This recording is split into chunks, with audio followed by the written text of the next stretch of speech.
Orpheus and Eurydice, a myth rewritten and relived. Part 1, The Return of Eurydice. This is dedicated to Emma, who inspired it, and who couldn't care less. Orpheus the shaman defied the powers of the underworld to find his woman Eurydice and return her to life. But when he looked back to see if she was following him out of the realm of the dead, he lost her forever. But what if the story ended in a different way? In Greek myth, Eurydice was a lovely oak tree nymph, a slender girl of striking erotic charm, but poised and elusive in the way nymphs can be. She caught the eye of Orpheus, a poet, shaman, and musician, whose music, played on the lyre, could make nature do marvelous things. Rocks moved, moss crawled along the ground, trees trembled in their roots. Ferocious animals fell down calm and enchanted when Orpheus played and sang. Apart from his shamanistic talents, Orpheus was accomplished in the erotic arts. He traveled constantly with an entourage of wanton, sex-crazed witches called Maenads, who danced orgies in wild places, tearing live animals apart and divining with snakes.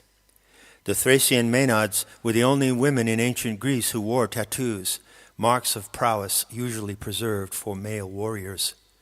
These lascivious witches offered Orpheus all manner of erotic pleasures without restriction and made no claims on him. Orpheus lacked nothing from the opposite sex, it seemed. Sexual delight did not attach him to a particular woman. In bouts of erotic delirium with the Maenads, he attained the very pleasure of the gods, carnal and divine at once. But being a mortal man, he was susceptible to the need for affection of a more intimate kind. When he saw Eurydice, he felt for the first time the captivating power of mortal love. He, the enchanter, was enchanted by her sexual innocence. Their delight was mutual, and love erupted vivaciously from their pleasure. In no time at all, Orpheus fixed all his desire on Eurydice. He wanted her and her alone. Feeling that he was the most fortunate man in the world, he gave up his orgiastic ways and turned away from the Maenads. For the first time in his entire life, he longed to be a one-woman man. He wanted to share the rest of his life exclusively with Eurydice, and asked her if she felt the same way. She said that his wish was also hers, and consented with all her heart to be his supreme love. But then something befell Eurydice. An event overtook her before she had time to live out her heart's desire with Orpheus. The stories vary on what happened next. Some say that a fading paternal guard named Aristeas, adequately rich but well beyond his prime in life, was captivated by Eurydice's beauty and wanted to possess her for a trophy. When the nymph fled from him, she fell to her death from a cliff. Others say she was gathering flowers when the fated event happened. She was bitten by a poisonous snake and died within a minute. In ancient Greece, death was understood to be the loss of vital force and the transference of the image of the person, called a shade, into the underworld, the realm of Hades, Lord of Death. So, whatever caused her demise, Eurydice became a shade in the underworld. Never before having known such passion for a single woman, Orpheus was not prepared for such a loss. It shook him like an earthquake and threw his heart into total anguish. His mind faltered. He verged on suicide and madness. After a month of racking grief, Orpheus made a daring choice. He decided to use his shamanic gift, the ability to move back and forth between different worlds, to venture into the underworld and bring Eurydice back with him to the realm of the living. This would be a shamanic test that no hero before him had ever attempted. So, Orpheus descended into Hades and faced ordeals that challenged his powers to their limit. He charmed Cerberus, the monstrous three-headed dog who guards the gate of the palace of Hades, by playing a strain from his lyre. Then he entered the palace, a living man in the realm of the shades. He was greeted by Hades, the king of the underworld, and his abducted bride, Persephone, queen of the night. Eurydice was there somewhere, living as a human specter among the dark immortals of the Hadean realm. So goes the traditional version. And here comes the rewritten ending. Hades, the lord of the dead, welcomed Orpheus into the main hall of his vast palace in the underworld. He was a huge, lumbering man with a soft manner. Wild tresses of chestnut red hair in knotty coils framed his ruddy face. His dreamy brown eyes had yellowish rims. The king was polite and congenial with Orpheus. He confessed amazement that the shaman had overcome the trials required for a mortal to pass alive into the zone of death. After such formalities typical of court life everywhere, the moment came for Hades to present Orpheus with the object of his quest, the shade of his woman, Eurydice. With a casual snap of his fingers, Hades produced the wraith. The shaman gasped at the vapid insubstantiality of her form.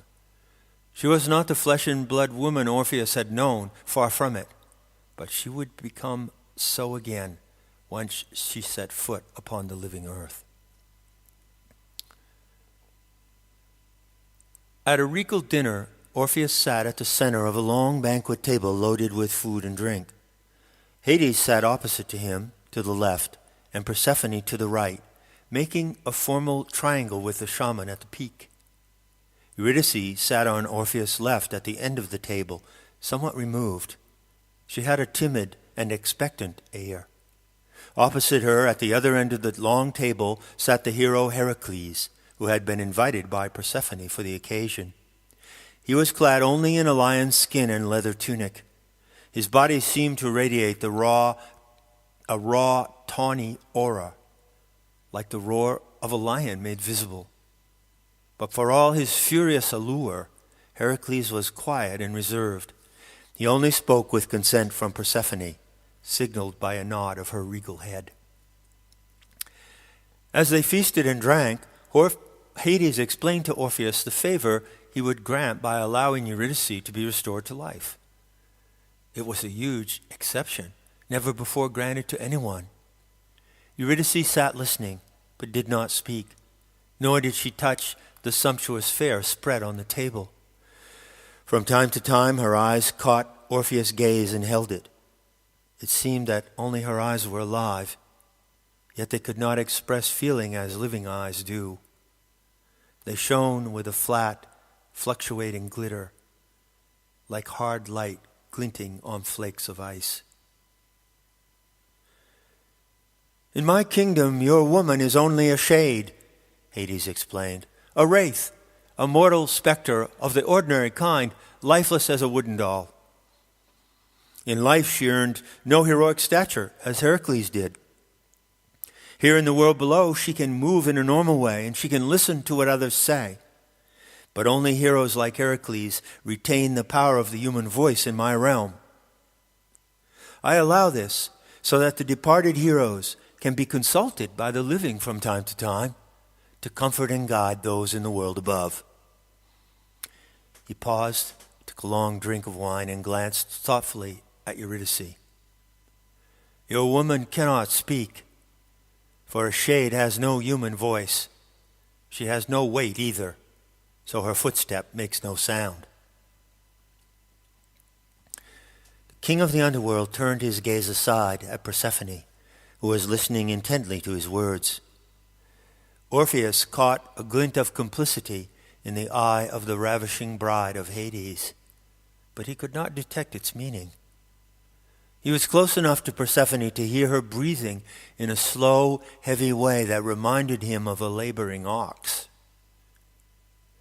Her breath was a flux of hot and cold, alternating currents. Persephone wore an amber-colored silk tunic decorated with serpents sliding among flowers, and Orpheus fancied that he saw the serpents moving. Her body was laden with silver rings and stone amulets and bracelets of jasper, turquoise, and nacre. Orpheus realized that in that vast hall and the entire realm surrounding it, only he and Persephone were breathing. The shaman sipped discreetly at his wine and turned his attention again to Hades, who resumed his explanation. "No one has ever received such a concession from the Lord of the Dead," Hades announced in a solemn tone. He stressed that Orpheus had one chance and one only to complete his unique mission. Eurydice could return to the world above by following the shaman up the long, winding, pitch-black tunnel that ends at a narrow grotto opening into a flowery field. But if Orpheus were to look back at her, even with a brief glance, he would lose Eurydice forever. The shaman immediately understood and accepted this condition. He turned to the shade of Eurydice and caught her attention with an assenting nod. The poignant expression around her flat, glittering eyes told him that she too understood the explicit terms of their return to the realm of the living. As they drank the after-dinner liquor flavored with opium, conversation seemed to be drawing to a close. But suddenly Persephone gestured to Orpheus with a hand laden with silver and opal rings and cowrie bracelets. In that vast hall, the sound of the tiny shells clicking together echoed like the crash of the ocean on the far shores of the world above. "I would also honor the brave shaman who so loves a woman, exclusive of all others, that he ventured alive into Hades to recover her," Persephone announced in a husky voice. "My king has told you that mortal shades who lack heroic status do not speak in this realm. Eurydice is mute, yes, but not merely because she does not compare to Heracles, and so does not merit the privilege of human expression after death. In death, heroes may still communicate with the living, but no ordinary shade can do the like, for I will not allow it." Persephone turned to Hades and invited his dreamy brown eyes to meet her own. "Indeed, not only do I not allow it," Persephone added, "I do more." Hades nodded his thick-lidded eyes in silent assent. Orpheus thought he detected the hint of an ironic smile on the lips of the Lord of the Dead. "When I last saw the world above," Persephone continued in a pensive tone, "I was picking flowers in a glorious meadow, doing exactly as Eurydice when she was bitten by a venomous serpent. But I did not die. You understand that, Orpheus? I was abducted alive into this nether realm of lifelessness. Although I am the daughter of a goddess, Demeter, and thus of fully divine status myself, I retain the human form that I enjoyed at the moment of my abduction. That is, the mortal form. Can you imagine what it is to be a mortal confined in the land of the dead without having died?" She paused to let Orpheus consider the question. He was totally stunned. True.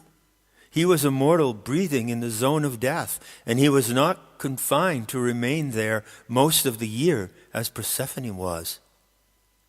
His sojourn in Hades was but a short-term tour.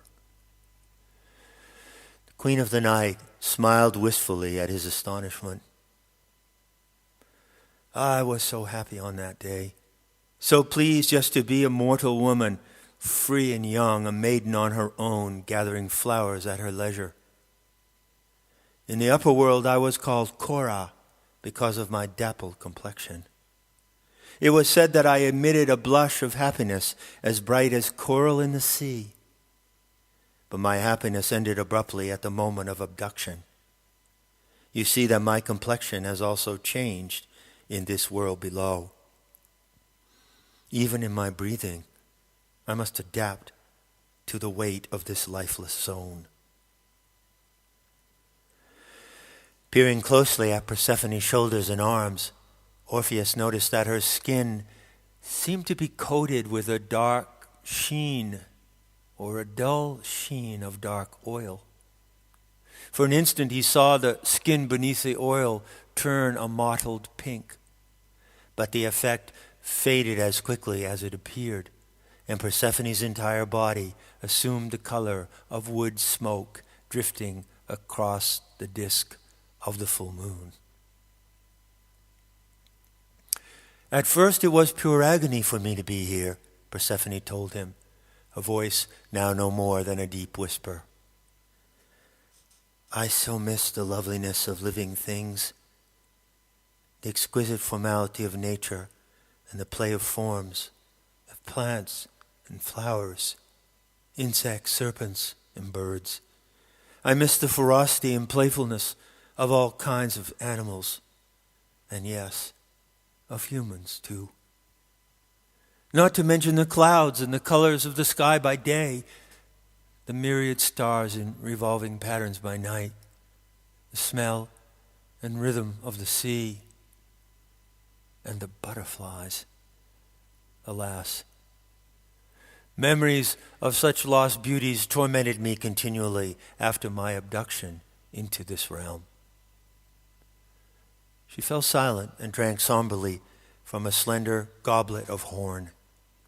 By her side, Hades seemed sunk in deep contemplation, reflecting on her words. Memories can be suppressed, of course. Humans can do that. And I, like you, Orpheus, am fully human. Persephone shot him a pointed glance. But even without the memories, I could not bear to hear a word about the beauties of the world above. I could not bear to be reminded of what I had lost.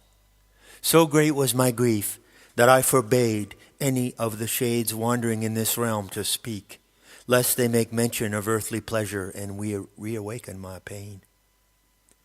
I allow no word of the happiness that arises in the world above to be said here, in this hall, in this realm, or any word at all, any report or allusion. But disallowance is not enough. So strong is the human desire to speak. I myself deprive all human shades of the power of speech. I annihilate their voices, making exception only for heroes like Heracles, she said, nodding in the direction of the lion shaman. I do so in respect of my king's wish that the realm of the dead be a source of comfort and guidance for the living. The Queen of Night fixed her sultry, dark green eyes on Orpheus with a penetrating look that made the fine hairs on the back of his neck stand up and tingle. So it is, she said, that in this world I am called Persephone, she who destroys the voice. For a moment, the banquet hall was plunged in blood-chilling silence. The flames leaping from the torches on the wall looked suddenly immobile, like cones of yellow beeswax. Eurydice shivered visibly and dropped her face into her hands.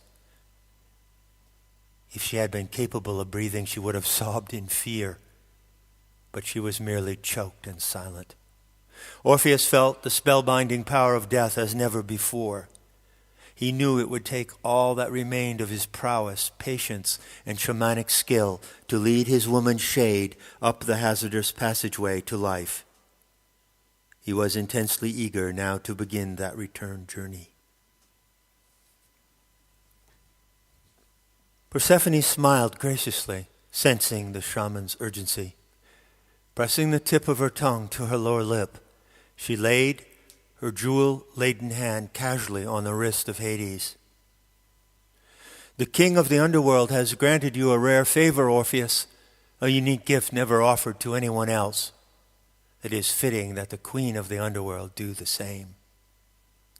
Her smile was seductive, full of infernal attraction, but also gentle and reassuring. Orpheus felt himself trembling all over as he listened for what she would say next. As my gift to you, brave shaman and singer of praise, I grant your woman a voice so that she may call to you as she follows you up the pitch-dark tunnel of return. Because she is a shade and has no footfall, you will not hear her steps.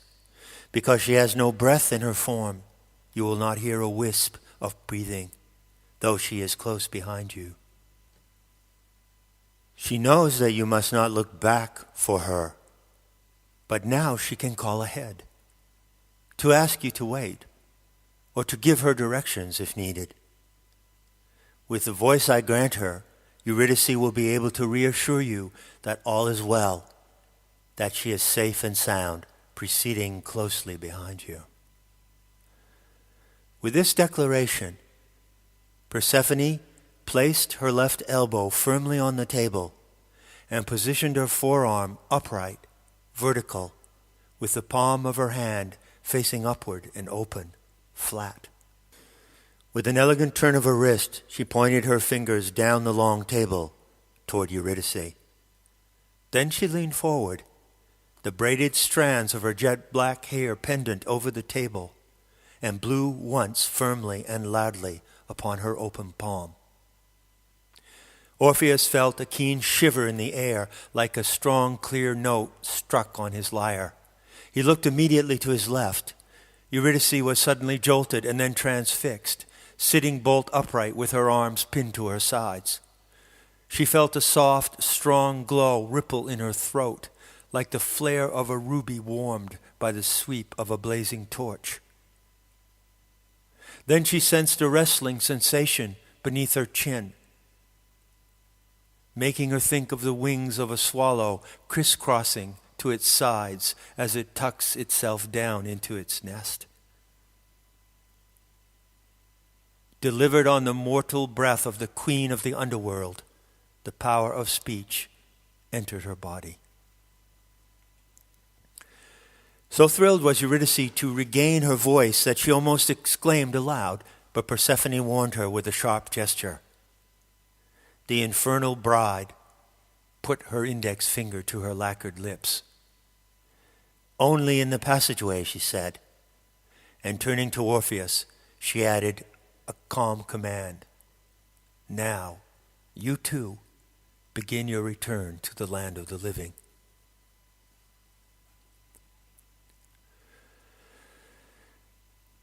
Orpheus leads Eurydice up the winding tunnel from Hades toward the realm of the living.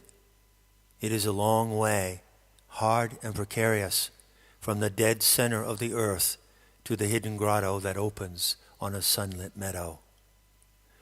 The passageway is narrow and uneven, with gaping holes that plunge away to right and left. The tunnel is cold as ice and pitch dark. After hours of cautious treading, they enter the last stage of the return, with the passageway ascending steeply toward the threshold of the upper world. Orpheus is suddenly jubilant, confident that his high-risk venture into Hades will end in success. Soon he will have his woman with him, living by his side, the woman he desires, to the exclusion of all others, the only woman he has ever so desired. He will learn to know her in body and soul and use his lyrical powers to mirror her beauty back to her. He will show her how to dance between worlds, divine the stars, and detect hidden riches, and they will gather together many treasures. They will love each other devotedly and celebrate rituals of sexual delight. Her love for him will make Eurydice powerful in her beauty, rich in humanity, and replete in her womanhood.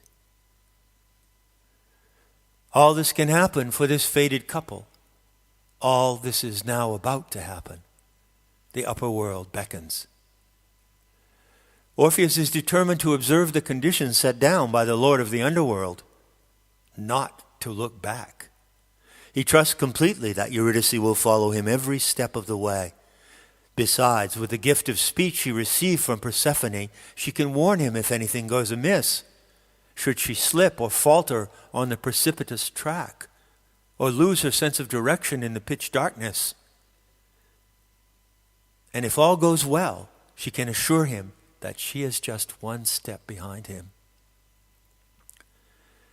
The passageway ascends steeply and meanders treacherously, dipping here and there in unexpected ways. Orpheus must avoid the chasms that yawn beyond unseen gaps on either side of the narrow passage. Behind him, Eurydice is a fluttering gray shadow, faintly aglow. Her wispy form quivers uncertainly with every step. In the pitch blackness, Orpheus concentrates intently on the whistling sound of the air current that surges through the defile. Fluctuations in the sound tell him how the path veers right or left and where treacherous gaps are located. Soon they are close to the entrance of the grotto. He catches the glint of sunlight bouncing off flecks of mica embedded in the cold rock ahead of them. Back in the dining hall of Hades, Heracles stands and bows, dismissing himself politely. He goes down a corridor to the chamber of oracles to await invocation from those in the world above. Hades and Persephone are alone. They sit like statues, more still and silent than death itself. Their heads are tilted in the same angle, as if they are listening in unison for something. Hades places his hand on Persephone's shoulder to steady her, for he knows that the power of her hearing goes deeper than his. It runs like a green golden vein into the darkest ore of the underworld, and even attains the limits of that world. After a long moment, the ravishing bride once again places her elbow on the table, this time the right one. She positions her hand straight up, fingers vertical, with the palm slightly cupped in a gesture of readiness, as if poised to snatch a passing butterfly out of the air.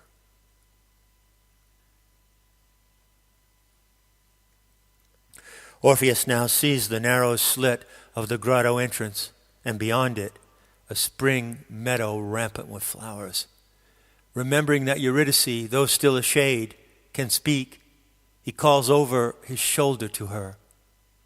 "Are you there, my woman?" he asks, keeping his gaze straight ahead on the narrow sliver of light, without turning his head, without looking back. "Yes, my love, I am here. I am safe, and I will soon be a living woman embraced in your arms." Eurydice responds, calling ahead in the total blackness. There is a light, cheerful ring in her voice. But Orpheus does not hear a word. In the unexpected silence, his footstep falters.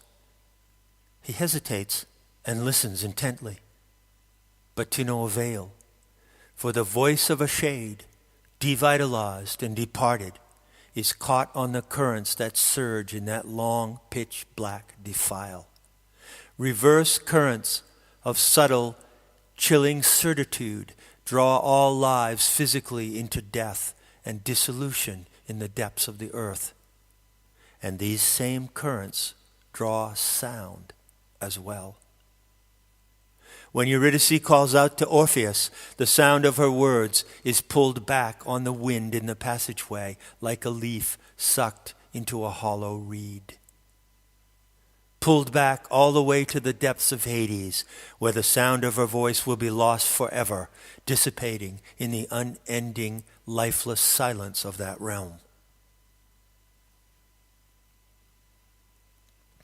Persephone sits stock still in the dining hall, waiting and listening. She opens her eyes wide as if in shock. The light of her look breaks into fluid streaks like jade seen under running water.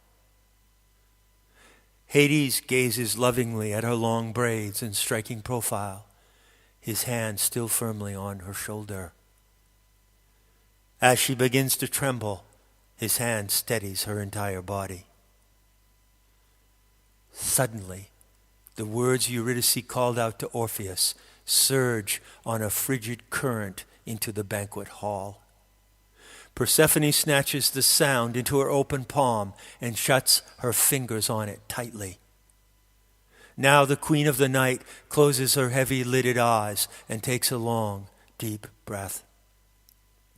Her eyelids quiver as she reaches down into the depths of her mortal body for the innermost recess of her pain. Then, when she feels the loss of all the beauties of the living world pierce her tummy like an ice-chilled dagger, she sheds one tear for all she misses and for all the anguish it brings her, and leaning forward, kisses the back of her hand and thrusts it open. Her arm, still held vertically, quivers like the string of a bow after the arrow is shot from it. The sound of Eurydice's voice rebounds from Persephone's palm and surges back up the pitch-black passageway leading to daylight and life. Orpheus stands frozen in his tracks, puzzled, thinking that something has gone wrong. Eurydice has not responded to his call.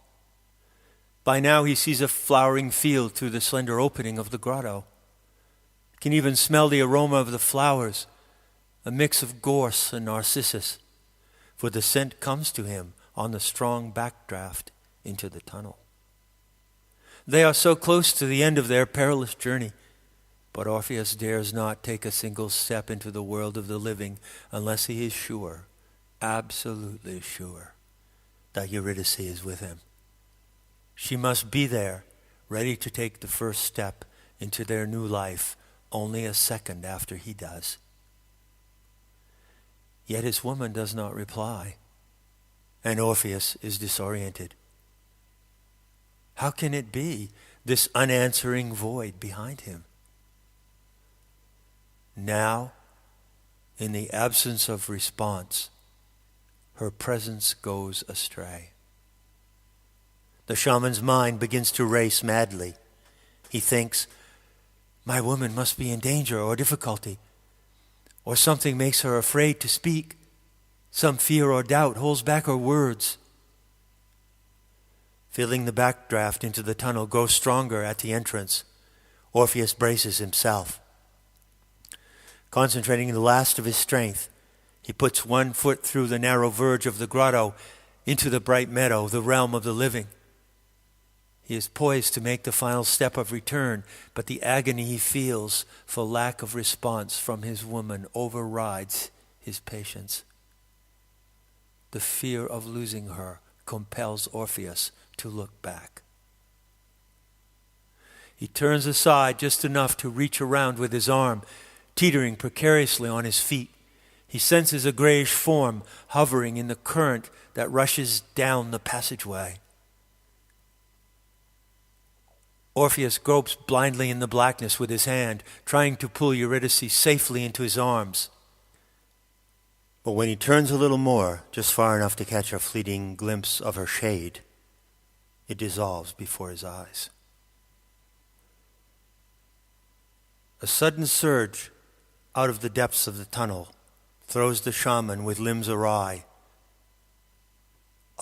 upon the ground of the meadow. The instant he emerges from that infernal blackness, Orpheus collapses, and the fragrant, sunlit world goes black. The force that throws him to earth and knocks him unconscious also shattered Eurydice's shade the moment he looked back and tried to reach it.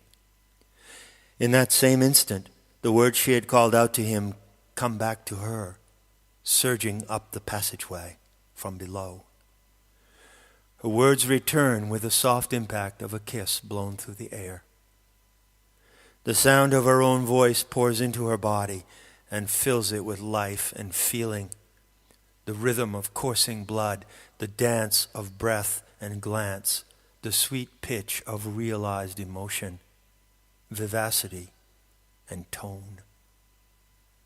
Her own voice lifts her with the easy movement of a leaping deer, and she skips through the narrow entrance of the grotto. She enters the warm sunlit meadow, embodied and breathing, a once mute phantom restored to life. Orpheus feels a nudge at his ribs awaken him, and finds himself bedded in a patch of flowers with Eurydice in his arms, warm and alive, gazing blissfully and gratefully into his eyes.